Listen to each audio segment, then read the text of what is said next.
நம்மை விட்டு பிரிந்தவர்களை நாம் நினைக்காத நாளே இல்லை. பெற்றோர்கள் முதல் நண்பர்கள் வரை நம்மிடம் பேசிக் கொண்டிருந்தவர்கள் மறைந்த சோகம் என்றுமே நினைவில் இருக்கும் ஒன்று.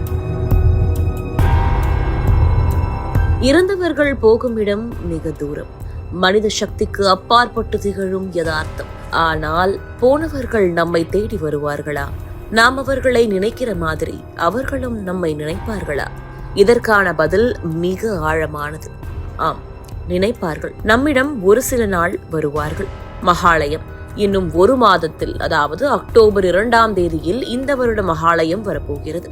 தை அமாவாசையை விட மிக உயர்ந்தது இந்த மகாலய அமாவாசை. மற்ற மாதங்களில் அமாவாசை என்று முன்னோர்களை நினைத்து தர்ப்பணம் செய்வோம். அவர்கள் மறைந்த தமிழ் மாதத்தில் வரும் திதியில் சிராத்தம் முதலியன செய்வோம். ஆனால் மகாலய பக்ஷ காலத்தில் பிரதமை முதல் அமாவாசை வரை தினமும் தர்ப்பணம் செய்ய வேண்டும். இறந்து போன நம் முன்னோர்கள் மட்டுமல்லாது நம் பெரியப்பா, பெரியம்மா, சித்தப்பா, சித்தி, மாமன், மாமி, சகோதரன், சகோதரி, ஆசிரியர், சிஷ்யன், நம்மீது அக்கறை கொண்டு உதவியவர்கள், நண்பர்கள், குருமார்கள், நாம் அறிந்தவர்களின் இறந்து போன எல்லோரையும் திரும்ப நினைவுக்கு கொண்டு வந்து அவர்களுக்கு எள்ளுடன் கலந்த தண்ணீரை வார்த்து தர்ப்பணம் செய்ய வேண்டும். அவ்வாறு செய்வது அனைத்து ஆத்மாக்களையும் மகிழ்ச்சி அடையச் செய்கிறது. எனவே அத்தனை பித்ருகளும் ஆசி வழங்குவது இந்த மாலயத்தில்தான். இவர்கள் காருண்ய பித்ருக்கள் என்று அழைக்கப்படுகின்றார்கள்.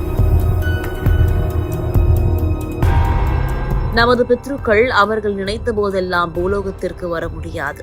ஆனால் அமாவாசை, மாதப்பிறப்பு மற்றும் மகாலயத்தில் வர முடியும். ஒவ்வொரு வீடு வாசலிலும் அந்தந்த பித்ருக்கள் நின்று காத்திருப்பார்கள். அந்த பித்ருக்களுக்கு எள்ளு கலந்த தண்ணீரை தர வேண்டும். இதை செய்யாதவர்களுக்கு பித்ருதோஷம் வரும்.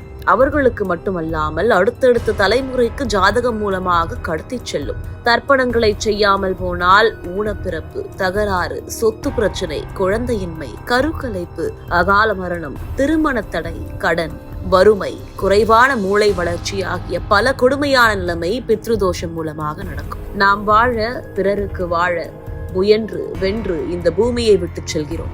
இருக்கும் பொழுது 1 கோடி கேள்விகள். ஆன்மீகத்தை நக்கல் அடிப்பது, கடவுளை கிண்டல் செய்வது, பிறரை கொடுமைப்படுத்துவது என்று மனதிற்கு இதமாக செய்துவிட்டு செத்தவுடன் அவனவன் வீடு வாசலில் தண்ணீருக்கு நிற்க வேண்டுமா, அல்லது நம் முன்னோர்களுக்கு நாம் செய்ய வேண்டியதை செய்து பாவத்தை போக்க வேண்டுமா என்பதை நீங்கள் முடிவு செய்யுங்கள். இதுவரை இந்த தொகுப்பை கேட்பவர்களுக்கு இந்த கேள்வி, உங்களுக்கு பித்ருதோஷம் இருக்கிறதா என்று கண்டறிவது எப்படி? இதை பற்றி தெரிய வேண்டும் என்றால் ஆம் என்று கமெண்ட் செய்யுங்கள். உங்களுக்கு இருக்கிறதா இல்லையா என்று நான் சொல்கிறேன்.